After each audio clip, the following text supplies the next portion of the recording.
LPG ग्राहकों पाई सूचना booking पाई केंद्र सरकार नुआ नियम प्रणयन करिसेंती। जदि आपण जानि नांती तेबे यह विपद को डाकी आनिब। घरे गैस सिलिंडर थिबा लोकों पाई बड़ सतर्कता। बुकिंग उपरे केंद्र नुआ नियम। वर्धित गैस चाहिदा एवं आंतर्जातीय बजार परिस्थिति को दृष्टि रखी केंद्र सरकार निरंतर नूतन नीति आणुचंती। आसंतु जानिबा एई 5टी नियम विषय जहा केवल घरोई ग्राहकों को नुहे बरं छोट व्यवसायी को मध्य प्रभावित करिबो।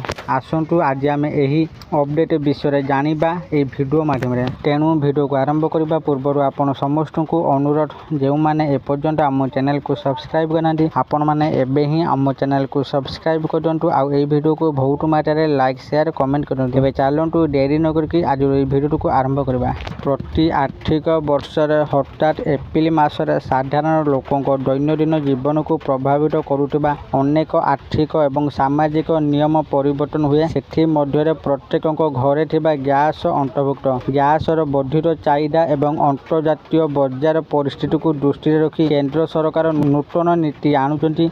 एही परिप्रेक्षी रे एप्रिल 1 रु एलपीजी सिलिंडर व्यवहार वितरण एवं मूल्य संपर्क में 5टी गुरुत्वपूर्ण अपडेट कार्यकारी हो सारी। आसंतु जानिबा एई 5टी नियम विषय जहाँ केवल घरोई ग्राहकों को नुहे बरं छोट व्यवसायी को मध्य प्रभावित करिबो।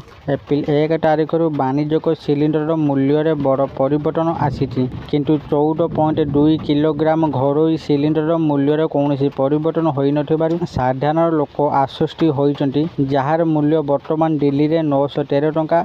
होटेल एवं रेस्टोरेंट रे व्यवहृत 19 किलोग्राम वाणिज्यिक सिलिंडर मूल्य 195.50 टंका वृद्धि पाई। यह सहित सही सिलिंडर मूल्य 2078.50 टंका पहुंची। सेहीपरि 5 किलोग्राम छोट सिलिंडर मूल्य जहाँ प्राय छोट परिवार एवं अविवाहित माने व्यवहार करती से 51 टंका वृद्धि पाई प्राय 700 टंका पहुंची।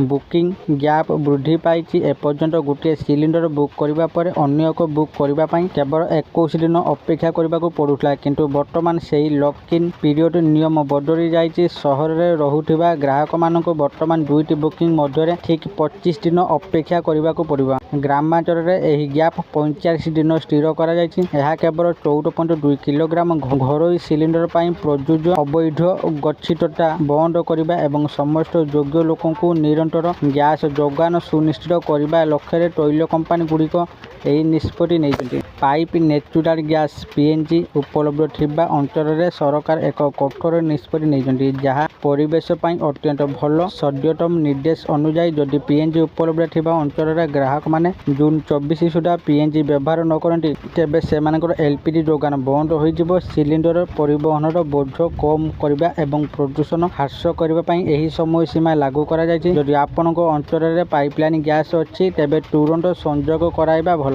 सिलिंडर उपरे सब्सिडी जेपरि भूल न हुए ताहा निश्चित करबा पई सरकार बायोमेट्रिक आधार प्रमाणीकरण इकेवाईसी बाध्यतामूलक करुचंती। ग्राहक माने गैस एजेंसी को न जाई संपृक्त तैल कंपनी मोबाइल ऐप आधार फेस ऐप माध्यम रे घरू एही प्रक्रिया समाप्त करि परिबे। पीएमयूवाई हिताधिकारी मानकु एही आर्थिक वर्ष रे केवल थरे यह करबा को पड़िबो। जदि केवाईसी समाप्त न हुए तेबे बुकिंग बंद हेबार आशंका रही। एलपीजी एटीएम गैस डेलीवरी बयंक पाई अपेक्षा करिबार कष्ट को दूर करुछि। भारत पेट्रोलियम बीपीसीएल गुरुग्राम रे देशर प्रथम 24x7 एलपीजी एटीएम लॉन्च करिछि। यह एटीएम मेसिन रु टंका उठाइबा परि सहज करछि एवं जेकोनसी समय जाई सिलिंडर पाइबार सुविधा उपलब्ध। यह को शीघ्र सारा देश रे विस्तार करा जिवो। जरूरकालीन समय रे यह ग्राहक मानक पाई बहुत उपयोगी हेबो। आशा करछि आपण मानकु आज रो भिडियोटी निश्चित भाव में भल लागिथिबा। आपण माने वीडियो देखि सब किछि बुझि जाइथिबे। एलपीजी रो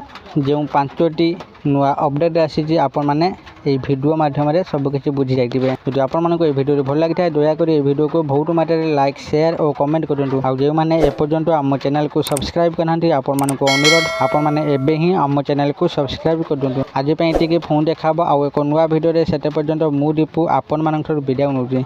रोची धन्यवाद।